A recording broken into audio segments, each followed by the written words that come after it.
বস্তু হলো 2019-এ সংখ্যাগরিষ্ঠতা জুড়ে শ্রমিকদের মজুরি সংক্রান্ত যে সুযোগ সুবিধাগুলো ছিল এটাকে তুলে দেওয়ার জন্য একটা আইন পাস করেছে।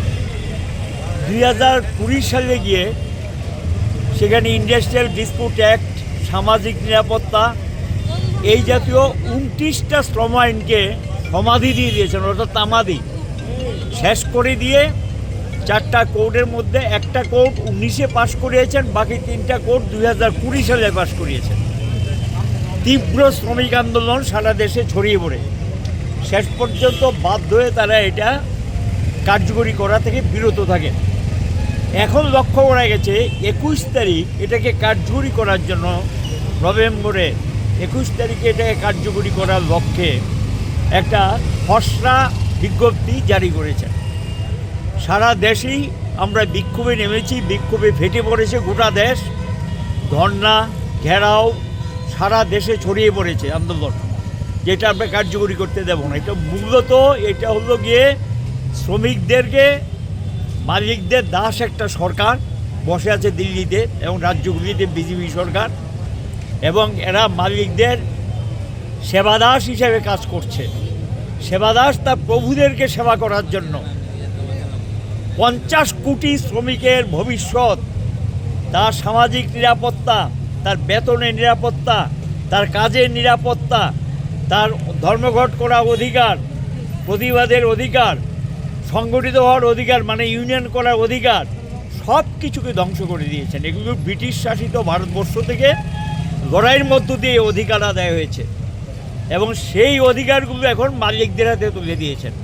যখন খুশি তখন ছাঁটাই করতে পারবে, যা খুশি তা বেতন দিতে পারবে এবং তার বিরুদ্ধে সংগঠিতভাবে প্রতিবাদ করা যাবে না। তো অধিকার বলতে তো কিচ্ছুই রইল না। এবং এই 29টা আইনের মধ্যে ভারতবর্ষের কেউ আর বাদ নেই, শিক্ষক কর্মচারী থেকে আরম্ভ করে যারা, তারা শুধু তাই না, ভবিষ্যৎ প্রজন্ম যারা, তাদেরও কাজ পাওয়ার কোনো সম্ভাবনা থাকবে না এবং কাজ পেলেও নামমাত্র বেতনে তাদেরকে কাজ করতে হবে এবং সেই কাজটা হবে অনিশ্চিত কাজ। এবং এই অনিশ্চিত কাজ, অনিশ্চিত অবস্থা দিকে ভারতবর্ষটাকে ঠেলে দিয়েছেন এবং এটা মূলত তারা বলছে লোক নিয়ে আনার জন্য। লগ্নি তো আসবে না, লগ্নি উঠে যাচ্ছে ভারতবর্ষ থেকে। মানুষের ক্রয় ক্ষমতা কমে গেছে, শ্রমজীবীদের হাতে পয়সা নেই, বাজারে কাটতি নেই, শিল্পে মন্দা, কৃষিতে মন্দা, দেশ বিপন্ন, গোটা দেশের মানুষও বিপন্ন।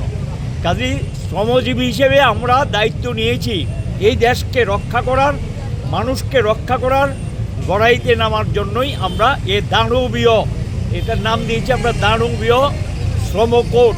এই শ্রমকোটকে বাতিল করার দাবিতে রাস্তায় নামছি। এই লড়াই তীব্র প্রতিরোধের সংগ্রাম হয়ে উঠবে এবং এই লড়াইয়ের মধ্য দিয়ে হয়তোবা সরকারের টনক নড়বে এবং রাজনৈতিক লড়াইতে পরিণত হবে।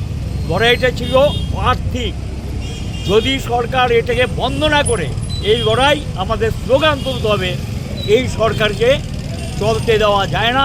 এটা দেশের জনগণের, শ্রমজীবী গরিব মানুষের চরম স্বার্থবিরোধী একটা দানবীয় সরকার।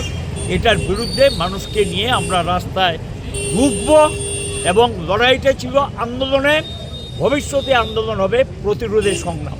প্রতিবাদ থেকে প্রতিরোধের দিকে যাচ্ছি আমরা এবং পরিষ্কার কথা, গোটা দেশে একটা বিদ্রোহের রূপ নিয়েছে শ্রমজীবীদের মধ্যে। কেন? এটা তার ভবিষ্যৎ বিপন্ন। স্বাভাবিক কারণে পিছের দিকে যাওয়ার কোনো রাস্তা নেই, সামনে যাওয়ার পথ ছাড়া।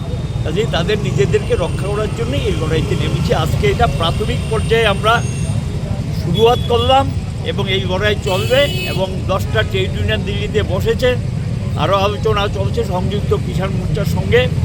দেশকে যদি তারা এটা না করে হয়তো একটা অচল করার দিকে শ্রমজীবীরা যেতে বাধ্য করবে, তার জন্য দায়ী থাকে সরকার।